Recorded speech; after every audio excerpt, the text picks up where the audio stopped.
Eh bien, on est super content de te retrouver, Grégory et Pastor. Pour une fois, pas au bord des pistes. Exact. Pour une fois, oui. Meilleurs vœux déjà aussi à l'occasion, meilleurs vœux à tous les spectateurs en tout cas et tous ceux qui nous suivent sur tes chaînes. Merci à toi aussi pour tout le boulot que tu fais avec nous. Ben ouais, pour la première fois, on n'est pas sur un circuit, donc on vient annoncer une bonne nouvelle, hein, comme cette nouvelle année. Donc ce soir, on est là aussi donc, pour parler du Trophée Antilles. Alors justement, j'allais te poser la question, le Trophée Antilles, donc en fait, si j'ai bien compris, c'est un championnat dans le championnat, interil, qui va permettre justement de dégager un grand champion. Interil. Exact, donc c'est un championnat, et je dirais plus simplement un championnat au-dessus donc des deux championnats respectifs des deux îles, donc qui arrive donc sur cette édition 2021. Donc on parle de la Martinique et de la Guadeloupe. Martinique et Guadeloupe, avec une ouverture quand même pour des pilotes de la Guyane qui voudraient éventuellement participer. Mais maintenant, donc c'est surtout permettre l'émergence d'une dynamique surtout entre les deux îles, permettre de ramener beaucoup plus de pilotes sur nos deux plateaux respectifs, et puis aussi de permettre à nos concurrents de se confronter et puis de remonter aussi le niveau. Ça permettra toujours de faire monter et progresser le sport automobile. D'accord. Alors, l'inscription du championnat, de toute façon, elle se fait comme chaque année. Hein. On est obligé de préparer notre saison donc depuis minimum septembre de l'année dernière, même pendant le confinement. Donc après, qu'est-ce qui se passe? C'est qu'aujourd'hui, on est obligé donc de déposer déjà nos dossiers et de préparer un petit peu la suite. Donc derrière, qu'est-ce qui va se passer? On attend simplement de voir comment ça va se passer, bien sûr, pour la saison. En sachant que nous restons motivés, on est obligé de prendre un petit peu de l'avance et on reste motivé pour la saison et savoir en tout cas quand est-ce qu'on pourra démarrer, puisqu'officiellement la première compétition du championnat c'est la course de côte du Marin, donc on est dans les starting blocks en tout cas. D'accord. Alors comment ça va se passer donc inscription des pilotes en Martinique pour la Martinique ou inscription des pilotes pour la Martinique et la Guadeloupe, c'est-à-dire est-ce que les pilotes pourront faire de l'inter-île pour participer à ce championnat ou c'est chacun sur son île pour avoir finalement à la sortie un résultat global et un champion? Alors le trophée est un petit peu indépendant, c'est-à-dire qu'aujourd'hui les pilotes pourront s'engager sur chaque compétition sans aucun problème. Maintenant, pour participer au trophée, les pilotes doivent s'engager dans la démarche du Trophée Antilles, donc ce qui va leur permettre d'engranger des points sur les 5 compétitions qui seront sélectionnées pour ce trophée. Et donc c'est à partir de cela qu'ils vont être, s'ils ont le plus de points, nommés champions, en tout cas champions des Antilles. Ben moi là aujourd'hui j'ai la casquette de l'organisateur, hein, du premier vice-président de l'Atatropique. Donc aujourd'hui c'est une compétition sur laquelle on compte beaucoup. C'est très difficile de la mettre en place parce que bon, de rapprocher la Martinique et la Guadeloupe, deux îles vraiment proches mais tellement loin en même temps, dans tout ce qui est logistique et tout ce qui est pouvoir de faire des compétitions. Donc nous aujourd'hui on a vraiment à cœur de pouvoir réussir ce challenge-là qui pour nous est très important, et puis aussi surtout l'optique de faire évoluer aussi notre sport et puis de nous rendre aussi un peu plus compétitifs quand on s'exporte aussi à l'extérieur.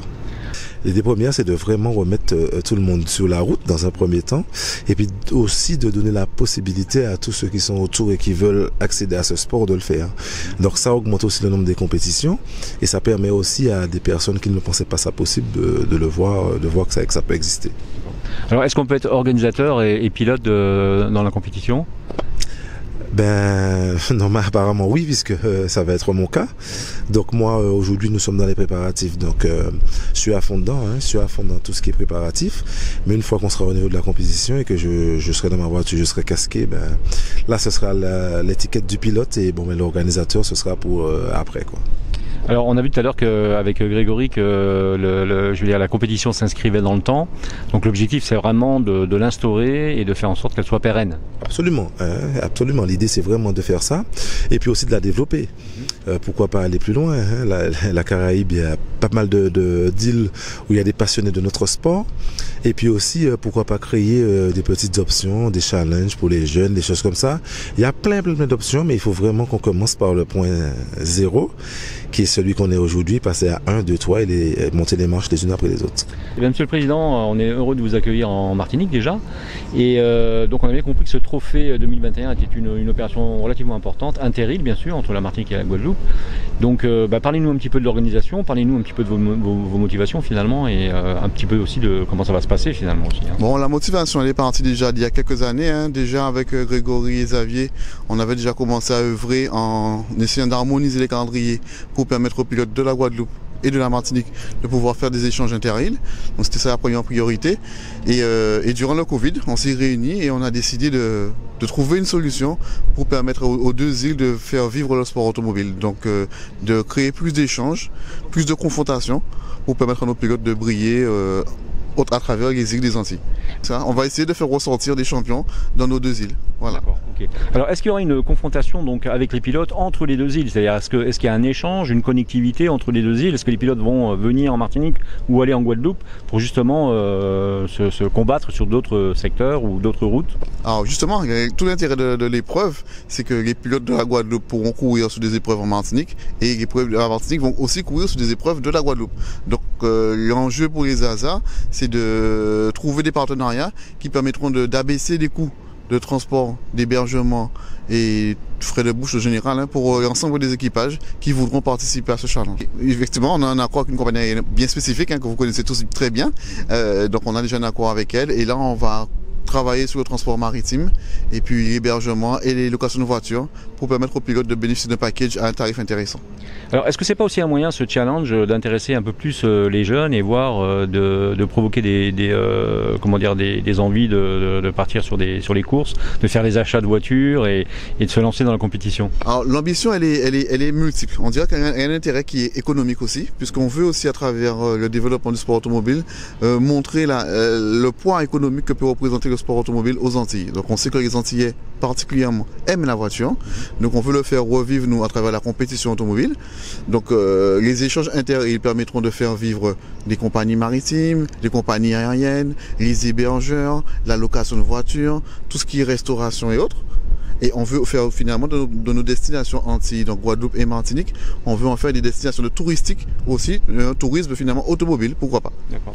Alors est-ce que le secteur automobile, lui justement, est concerné par l'affaire? Est-ce que vous les avez contactés? Est-ce que, je pense aux concessionnaires automobiles en particulier, mais je pense aux gens qui font du pneu, par exemple, etc. Est-ce que ces gens-là sont prêts à jouer le jeu éventuellement d'une telle opération? Alors nous, on lance notre activité, on dira, on lance notre démarchage commercial, et donc oui, on va se rapprocher des concessions. Donc on sait déjà qu'on va avoir le soutien de certaines concessions qui vont nous accompagner dans ce challenge-là.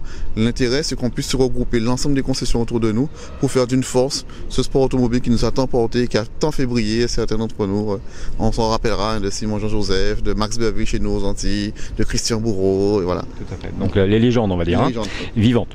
Oui, et je voulais vous demander, si je suis jeune, j'ai le permis B, j'ai pas trop j'aime bien rouler de vite de temps en temps dans la raisonnabilité, mais j'ai envie de me lancer dans la compétition automobile. Comment je peux faire? Qu'est-ce que je dois faire en premier? La toute première démarche, déjà, c'est de rapprocher d'une association sportive automobile. La toute première, c'est que je conseillerais, c'est de commencer par ça. Alors, commencer directement par le pilotage, pourquoi pas, mais on peut aussi faire une immersion dans le monde de l'automobile, comme moi j'ai pu le faire d'ailleurs, en participant avec des teams qui ont une assistance, on participe à la vie automobile avant de se lancer réellement en tant que pilote ou copilote. Mais oui, il est tout à fait possible de se lancer avec une petite voiture pour découvrir le monde de l'automobile, se faire sa gamme, on dira, et puis après avoir des prétentions en fonction des compétences des uns et des autres. La ZAG aussi a une démarche un peu particulière qui est à l'écart un peu du trophée, qui est de s'orienter un peu vers la sécurité routière. Parce qu'on veut faire de nos pilotes de bons conducteurs en priorité. D'accord. Okay. Et puis on va chercher à travers cela le soutien des partenaires économiques pour faire vivre les Antilles dans la passion qui abrite pas mal d'entre nous, le sport automobile.